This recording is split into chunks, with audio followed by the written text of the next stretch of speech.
Hello friends, നമസ്കാരം. പുതിയൊരു വീഡിയോയിലേക്ക് എല്ലാവർക്കും സ്വാഗതം. Welcome back to my channel Vivi Achu home. നമുക്കിന്ന് നല്ലൊരു ചുരുട്ട് തയ്യാറാക്കാം. ബ്രേക്ക്ഫാസ്റ്റ് ആയിട്ടും ഈവനിങ് സ്നാക്സ് ഒക്കെ ആയിട്ട് ഉപയോഗിക്കാൻ പറ്റുന്ന വളരെ ഈസി ആയിട്ട് തയ്യാറാക്കി എടുക്കാൻ പറ്റുന്ന നല്ലൊരു റെസിപ്പിയാണ്. നല്ലൊരു ടേസ്റ്റോടു കൂടി നല്ലൊരു സോഫ്റ്റ് ചുരുട്ട് ഉണ്ടാക്കുന്നത് എങ്ങനെയാണെന്ന് നോക്കാമേ. ചുരുട്ട് തയ്യാറാക്കാനായിട്ട് ആദ്യം നമുക്ക് മാവ് ഒന്ന് റെഡിയാക്കി എടുക്കാം. 1 കപ്പ് ഗോതമ്പ് പൊടിയാണ് ഞാൻ എടുത്തിട്ടുള്ളത്. ടേസ്റ്റിന് ആവശ്യമായിട്ട് ഒരു അര ടീസ്പൂൺ അടുത്ത്, അര ടീസ്പൂൺ തികച്ചെടുത്തിട്ടില്ല, ഉപ്പ് ഇട്ട് കൊടുക്കുന്നുണ്ട്. ഒരു അര ടീസ്പൂൺ നല്ല ജീരകം, ചെറിയ ജീരകം നമ്മൾ ചേർത്ത് കൊടുക്കുന്നുണ്ട്. പിന്നെ ഒരു 1/4 ടീസ്പൂൺ മഞ്ഞൾപ്പൊടിയും കൂടി ചേർത്ത് കൊടുത്ത് നമുക്ക് കുറച്ച് വെള്ളം ഒഴിച്ച് കൊടുത്ത് ഒന്ന് മിക്സ് ചെയ്തെടുക്കണം.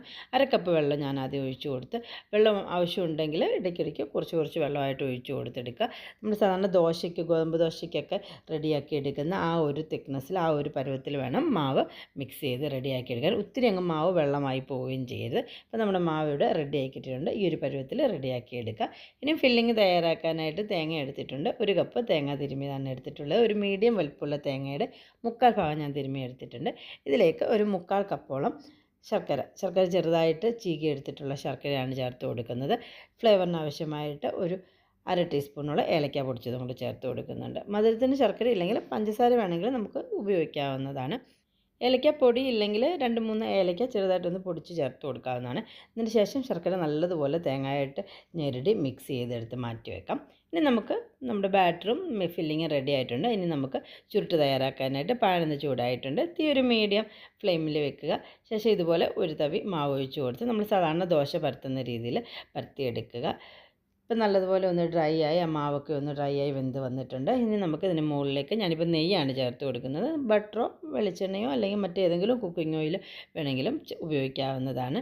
ശേഷം നെയ്യൊന്ന് നല്ലതുപോലെ ഒന്ന് തേച്ച് പിടിപ്പിച്ച് കൊടുത്തിട്ടുണ്ട്. ഇനി നമുക്ക് ഈ ദോശയൊന്ന് തിരിച്ചിട്ട് കൊടുക്കാം. ഒരു സൈഡൊന്ന് വെന്ത് കെട്ടിയിട്ടുണ്ട്. ഇനി മറു സൈഡ് കുക്ക് ചെയ്തെടുക്കാനായിട്ട് തിരിച്ചിട്ട് കൊടുക്കാം.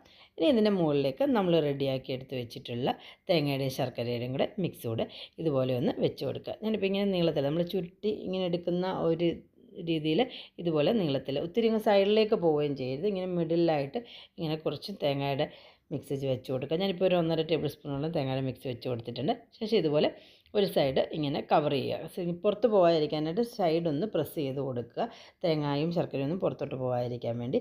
ശേഷം 2 സൈഡും ഇതുപോലെ കവർ ചെയ്തെടുത്തതിന് ശേഷം ചെറുതായിട്ട് ഒന്ന് മൊരിഞ്ഞ് കിട്ടും. ഒരു ചെറിയ ഗോൾഡൻ കളറൊക്കെ ആയി കിട്ടും. ഫ്ലെയിം ഒരു മീഡിയം ഫ്ലെയിമിൽ വെച്ചിട്ട് 2 സൈഡും ഇതുപോലെ ഒന്ന് കുക്ക് ചെയ്ത് മൊരിഞ്ഞ് ഒരു ഗോൾഡൻ കളറാക്കി റെഡിയാക്കി എടുക്കുക.